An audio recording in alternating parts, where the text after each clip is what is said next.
डकैतों के बड़े बड़े गिरोह हुआ करते थे। दिन दहाड़े लोग उठाए ले जाते थे, फिरौती मांगते थे, कई बार लाइन से खड़े करके भून देते थे गोलियों से। मैं उस समय ग्वालियर गया था और ग्वालियर की धरती पे मैं ये कह के आया था कि मध्य प्रदेश में या तो शिवराज रहेंगे या डाकू रहेगा, दोनों एक साथ नहीं रह सकते।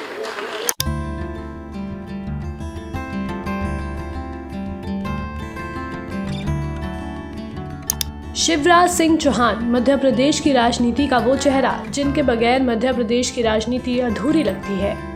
वो चाहे सत्ता में रहे या विपक्ष में, अपने काम और बयानों से वे हमेशा लोगों का ध्यान अपनी ओर खींच लेते हैं। यही वजह है कि एक छोटे से कार्यकर्ता के रूप में शुरू हुआ इनका सफर आज एक विशाल पेड़ का रूप ले चुका है। यूँ तो शिवराज सिंह चौहान 29 नवंबर 2005 में पहली बार मध्य प्रदेश के मुख्यमंत्री बने थे, लेकिन इसके बाद शिवराज ने जनसेवा के माध्यम से मध्य प्रदेश के लोगों में ऐसी पकड़ बनाई कि पार्टी का शीर्ष नेतृत्व हर बार इन्हें ही प्रदेश की बागडोर थमाता चला गया। वैसे तो शिवराज ने अपना पहला चुनाव 10वीं क्लास में लड़ा था, मगर उन्हें हार का सामना करना पड़ा था। इसके बावजूद भी इन्होंने कैसे एमपी से लेकर सीएम तक का सफर तय किया, आइए जानते हैं एक छोटे से गांव से निकलकर सीएम बनने तक के इनके रोचक सफर के बारे में। दरअसल शिवराज सिंह चौहान का जन्म 5 मार्च 1959 को सीहोर जिले के चेत गांव में हुआ था। शिवराज के पिता का नाम प्रेम सिंह चौहान और माता का नाम सुंदरबाई है। शिवराज सिंह चौहान किरार राजपूत समुदाय से संबंध रखते हैं। इन्होंने कक्षा 4वीं तक की पढ़ाई गांव में ही पूरी की। इसके बाद आगे की पढ़ाई के लिए शिवराज ने भोपाल रुख किया। यहाँ पर उन्होंने मॉडल हाई सेकेंडरी स्कूल में दाखिला लिया। राजनीति में बचपन से ही दिलचस्पी रखने वाले शिवराज सिंह चौहान ने यहाँ अपनी छाप छोड़ी। 10वीं में स्टूडेंट कैबिनेट के सांस्कृतिक सचिव का चुनाव लड़ा, लेकिन उसमें जीत हासिल नहीं कर पाए।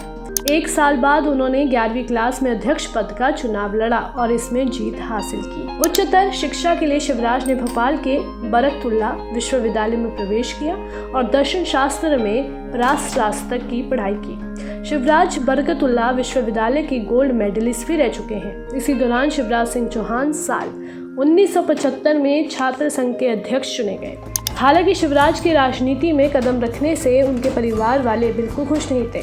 13 साल की छोटी सी उम्र में वो राष्ट्रीय स्वयं सेवक संघ से जुड़ गए। तब उन्होंने सरकार में लगाए गए आपातकाल का विरोध किया। शिवराज इस दौरान 1976-77 के बीच जेल भी गए थे। शिवराज सिंह चौहान साल 1977-1978 में अखिल भारतीय विद्यार्थी परिषद के संगठन मंत्री बने। साल 1978 से 1980 तक मध्य प्रदेश में ABVP के संयुक्त मंत्री रहे। इसके बाद 1980 से 1982 तक इन्होंने अखिल भारतीय विद्यार्थी परिषद के प्रदेश महासचिव का पद संभाला और 1982-1983 में परिषद की राष्ट्रीय कार्यकारिणी के सदस्य चुने गए। साल 1984-1985 में शिवराज सिंह चौहान को मध्य प्रदेश में भारतीय जनता युवा मोर्चा का संयुक्त सचिव और फिर 1985 में महासचिव बनाया गया। इस पद पर वे 1988 तक बने रहे। इसी साल इन्हें भारतीय जनता युवा मोर्चा का प्रदेश अध्यक्ष बना दिया गया और इस पद पर शिवराज 1991 तक बने रहे। शिवराज सिंह चौहान सांसद बनने के बाद 6 मई 1992 को साधना के साथ शादी के बंधन में बंध गए। साधना और शिवराज को 2 बेटे हैं। शिवराज ने साल 1996 में हुए 11वें लोकसभा चुनाव के दौरान फिर विदिशा से चुनाव लड़ा और जीत दर्ज की। इसके बाद 1998 में जब 12वीं लोकसभा का चुनाव हुआ तो वह विदिशा से ही तीसरी बार सांसद चुने गए। इसके बाद साल 1999 में हुए 13वें लोकसभा चुनाव के दौरान शिवराज चौथी बार सांसद बने। इस चुनाव के बाद केंद्र में भाजपा समर्थित NDA की सरकार सत्ता में आई। इस दौरान शिवराज सिंह चौहान केंद्र सरकार की ओर से गठित की गई विभिन्न समिति के सदस्य भी रहे। साल 2004 में हुए 14वें लोकसभा चुनाव के दौरान शिवराज 5वीं बार सांसद चुने गए, जबकि साल 2005 में शिवराज सिंह चौहान को प्रदेश भाजपा का अध्यक्ष बनाया गया। 29 नवंबर 2005 को जब बाबूलाल गौर ने अपने पद से इस्तीफा दिया तो शिवराज पहली बार मध्य प्रदेश के मुख्यमंत्री बने। इसके अगले ही साल उन्होंने बुधनी विधानसभा क्षेत्र से उपचुनाव लड़ा और जीत दर्ज की।